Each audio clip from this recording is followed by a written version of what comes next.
আসসালামু আলাইকুম। আমি মনজুরুল ইসলাম। বাস্তব সংখ্যা অধ্যায়ের আজকে গুরুত্বপূর্ণ আলোচনা রয়েছে। শুরুতে রয়েছে পূর্ণ সংখ্যা, তারপরে ভগ্নাংশ, ভগ্নাংশ মানে ফ্র্যাকশন, লব, নিউমেরেটর, হর, ডিনোমিনেটর, প্রকৃত ভগ্নাংশ অর্থাৎ প্রপার ফ্র্যাকশন, অপ্রকৃত ভগ্নাংশ ইমপ্রপার ফ্র্যাকশন এবং মিশ্র ভগ্নাংশ মিক্সড ফ্র্যাকশন। তাহলে পূর্ণ সংখ্যা শূন্য সহ সকল ধনাত্মক ও ঋণাত্মক অখণ্ড সংখ্যাকে পূর্ণ সংখ্যা বলে। যেমন -3, -2, -1, 0, 1, 2, 3 ইত্যাদি। তাহলে পূর্ণ সংখ্যার ভিতরে রয়েছে 0 এবং ধনাত্মক সংখ্যা এবং ঋণাত্মক সংখ্যা। ভগ্নাংশে রয়েছে লব এবং হর। লব পরে, হর নিচে। এটা তোমরা ছোটকাল থেকে শিখে আসছো।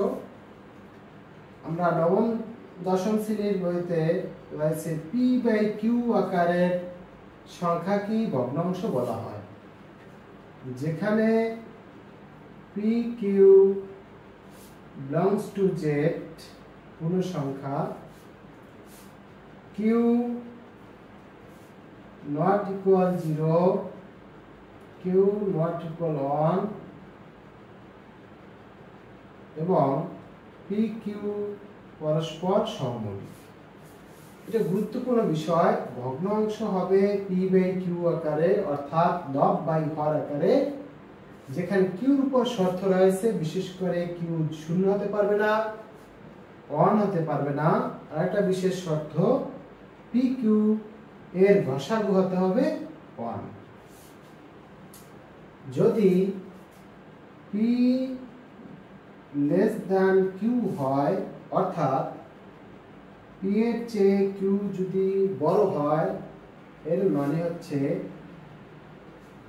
লব অপেক্ষা হর যদি বড় হয়, তাহলে সেই ভগ্নাংশটি হচ্ছে প্রকৃত ভগ্নাংশ। প্রকৃত ভগ্নাংশ হচ্ছে 3/4, 5/6, 7/9 ইত্যাদি। যে ভগ্নাংশগুলোর লব ছোট, হর লব অপেক্ষা বড়।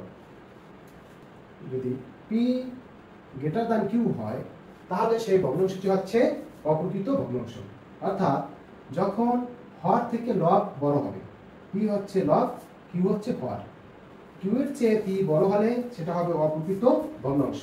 যেমন 4/3, 7/5, 11/9 ইত্যাদি।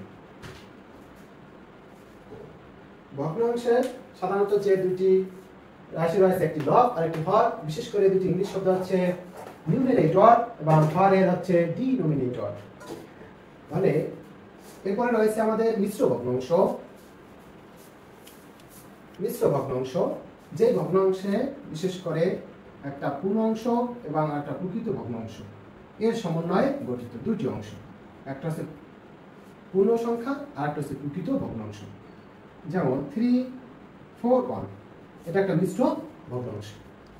তাহলে মিশ্র ভগ্নাংশকে সাধারণ ভগ্নাংশে কিভাবে করা যায়, সেটা হচ্ছে পূর্ণ সংখ্যার সাথে হরের গুণ এবং লবের সাথে যোগ। যেমন হরের হর এবং 3 এবং 4 গুণ করলে যেমন আমরা লিখতে পারি 3 গুণ 4 এবং প্লাস লব, অর্থাৎ 12 প্লাস 1/4, 13/4।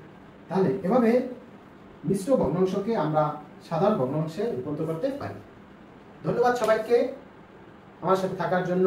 পরবর্তী ভিডিওর জন্য অপেক্ষা করো এবং মনোযোগ সহকারে ভিডিওগুলো দেখো। আশা করি তোমাদের উপকার হবে। আসসালামু আলাইকুম।